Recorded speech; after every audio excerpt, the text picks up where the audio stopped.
What up, y'all? It's Mr. Downtown Melo, and you're listening to the Entertainment Report on iHeartRadio, live from Dubai for Thursday, January 30th, 2020, delivering some major stories and trends going on in the world of entertainment and beyond. You can follow the show on Facebook, Twitter, or Instagram, facebook.com/The Entertainment Report with Ray Melo, that's RAYMELO, on Twitter at The Enter Report, or on Instagram at The Entertainment Report. You can listen to the show anytime you want on iHeartRadio. Just go to iHeart.com or your iHeart phone app, search for The Entertainment Report, and it'll take you to the page. Paramount Pictures released new photos Wednesday of costume cast members for its action movie Top Gun Maverick. The picture shows Miles Teller as Rooster, Louis Pullman as Bob, Danny Ramirez as Fanboy, Jay Ellis as Payback, Glenn Powell as Hangman, and Monica Barbaro as Phoenix. Directed by Joseph Kosinski, the sequel is to the 1986 Tom Cruise classic Top Gun, which is set for theatrical release on June 26. The press release says, after more than 30 years of service as one of the Navy's top aviators, Pete Maverick Mitchell, played by Cruise, is where he belongs, pushing the envelope as a courageous test pilot and dodging the advancements in rank that would ground him. When he finds himself training a detachment of Top Gun graduates for a specialized mission, the likes of which no living pilot has ever seen, Maverick encounters Lieutenant Bradley Bradshaw, co-sign. Rooster, the son of Maverick's late friend and radar intercept officer Lieutenant Nick Bradshaw, a.k.a. Goose. Anthony Edwards played Goose in the original film. The anime movie Onward, featuring the voices of Tom Holland and Chris Pratt, is scheduled to screen at the Berlin Film Festival. The feature is included in the Berlinale special programming block, along with Jonas Naber's drama Curveball, Ilya Kurzanowski and Ilya Pendermakov's documentary DAU, Degeneration, and Vanessa Lapo's documentary Spear Goes to Hollywood. The festival artistic director Carlo Catrian said in a statement, "The competition films tell intimate and earth-shattering individual and collective stories that have an enduring effect and gain their impact from their interplay with the audience. If there is a predominance of dark tones, this may be because the films we have selected tend to look at the present without illusion, not to cause fear, but because they want to open our eyes. The trust cinema places in humankind, these sufferings, ill-treated, manipulative beings, is unbroken, so unbroken that it's consistently viewed them as its protagonists." The festival will run February 20th through March 1st. Riley Whitford, Judith Light, and Joshua Henry have joined the ensemble of director Lin-Manuel Miranda's Netflix adaptation of the play Tick, Tick, Boom. The project marks Hamilton creator Miranda's film directorial debut. Stephen Levinson, whose credits include Dear Evan Hansen and Fosse Verdon, penned the screenplay based on the late Jonathan Larson's stage drama. Previously announced cast members include Andrew Garfield, Alexandra Shipp, and Vanessa Hudgens. The synopsis says, set in 1990, Tick, Tick, Boom tells the story of John, an aspiring table composer who's waiting tables in New York City while writing Superbia, which he hopes will be the next great American musical and finally give him his big break. John is also feeling pressure from his girlfriend Susan, who's tired of continuing to put her life on hold for John's career aspirations. Meanwhile, his best friend and roommate Michael has given up on his creative aspirations for a high-paying advertising job on Madison Avenue and is about to move out. Paramount released on Wednesday a new teaser trailer for the SpongeBob SquarePants movie Sponge on the Run, which will air during the pregame of Super Bowl 54. The clip features SpongeBob, played by Tom Kenny, attempting to tell his boss, Mr. Krabs, played by Clancy Brown, everything that will happen in the film in 26 seconds, as Super Bowl ads are expensive. SpongeBob announces that Snoop Dogg will be making an appearance alongside footage of the rapper, and that the film will contain car chases, flashback, robots, Keanu Reeves as a wise sage, and churros. The only thing missing is Gary, SpongeBob's pet snail, who has gone missing. Sponge on the Run will follow SpongeBob as he embarks on an epic journey to find Gary with his best friend Patrick, played by Bill Fagerbakke.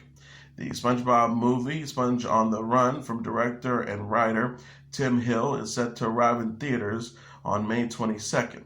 Squidward, played by Roger Bumpass, Sandy, played by Carolyn Lawrence, and characters voiced by Awkwafina and Reggie Watts will also be making appearances. Super Bowl 54 will take place on Sunday and will feature the San Francisco 49ers versus the Kansas City Chiefs. The halftime show will feature Jennifer Lopez and Shakira. The film rights to the Green Hornet franchise has been acquired by Amasia Entertainment. The company's co-founders Michael Helfand and Bradley Gallo announced on Wednesday.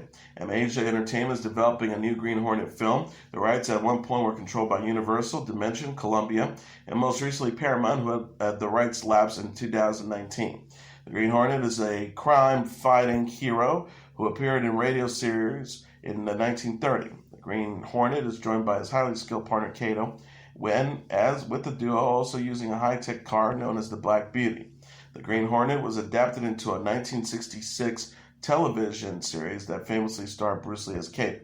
Sony released a film version in 2011 from director Michael Gondry and starred Seth Rogen in the lead role, Jay Chow as Gadot, Cameron Diaz, and Christoph Waltz.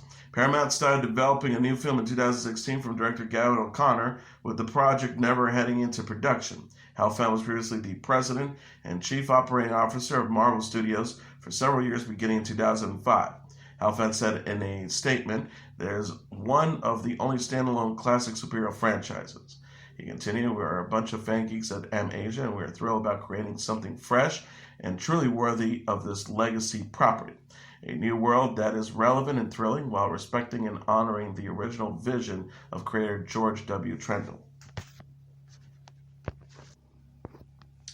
Gal Gadot, Mindy Kaling, Will Ferrell, and Julia Louis-Dreyfus have been booked as presenters for next month's Oscar ceremony in Los Angeles. Show producers Lynette Howell-Taylor and Stephanie Allen said they have also lined up Zazie Beetz, Timothy Chalamet, Anthony Ramos, Mark Ruffalo, Kelly Marie Tran, and Kristen Wiig to hand out trophies at the ABC telecast on February 9th. Howell-Taylor and Allen said in a joint statement, "We're excited to welcome these talented artists to help celebrate this year's movies. Each brings their own unique energy and appeal to our global audience." The producers previously announced that last year's winners in the acting categories, Mahershala Ali, Olivia Colman, Regina King, and Rami Malek, will be returning as presenters for this year's gala. The event honoring excellence in a film will not have a host for a second consecutive year. Cynthia Erivo, Elton John, Idina Menzel, Chrissy Metz, and Randy Newman are set to sing the Best Song nominees. Netflix is giving a glimpse of Narcos Mexico Season 2. The streaming service shared a first trailer for the season Wednesday featuring Diego Luna as Mexican drug lord Felix Gallardo and Scoot McNairy as DEA agent Walt Breslin. The preview shows Gallardo, played by Luna, take charge and grow his empire. Gallardo says the Colombians are no longer in charge, it's my turn. The Americans can try to stop us, but they will fail. Gallardo faces off with Breslin, played by McNairy, who attempts to take down the cartel in the wake of DEA agent Kiki Camarena's death, played by Michael Pena. Breslin advises Guillermo Calderoni, played by Julio Cesar Cedillo, "You want to dismantle an empire? Divide it." Gallardo, however, won't go down without a fight. He says, "Now you'll see what happens when the cage breaks open and all the animals run free." Netflix shared a poster for the season Tuesday featuring mirrored images of Gallardo and Breslin. Narcos Mexico premiered in 2018 and is a companion series to Narcos. The original Narcos starred Wagner Moura as Cuban drug lord Pablo Escobar and had 3 seasons on Netflix. Narcos Mexico showrunner Eric Newman told Entertainment Weekly Season 2 will have a heaviness not seen in previous seasons. Newman says, "I think where Felix Gallardo's dream began, there was some legitimacy to it. You understood it. And then when it became and where it went, once the government got involved, and once the rules get rewritten, there was very much what this season is about, this acceleration into chaos." He added, "There's a heaviness to it that we didn't have in the Colombian chapters, even though there were many tragedies. You can find victory in it. It's a lot harder to find that in Mexico." Season 2 starts streaming February 13th. AMC is teasing the return of The Walking Dead Season 10. The series and the network shared key arts for the season ahead in a press release Wednesday ahead of the show's mid-season premiere. The promo shows Samantha Morton as Alpha, Melissa McBride as Carol Pelletier, Norman Reedus as Daryl Dixon, and Dana Guerrera as Michonne. Alpha, portrayed by Morton, is depicted in an intense moment, while Carol, played by McBride, is seen swinging her brass knuckles on.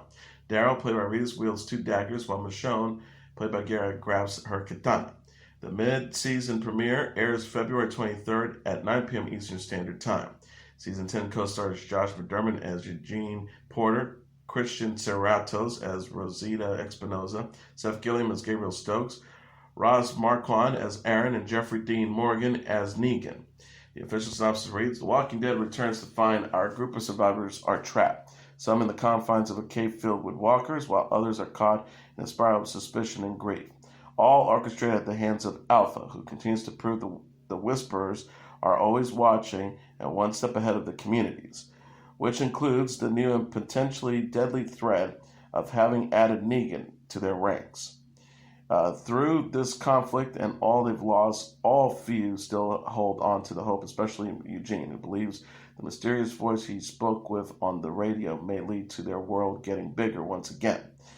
But the Whisperer war upon them, the collective communities must come together and possibly sacrifice all they have to find a way to silence the Whisperers once and for all. Otherwise, Alpha will ensure they face a certain doom.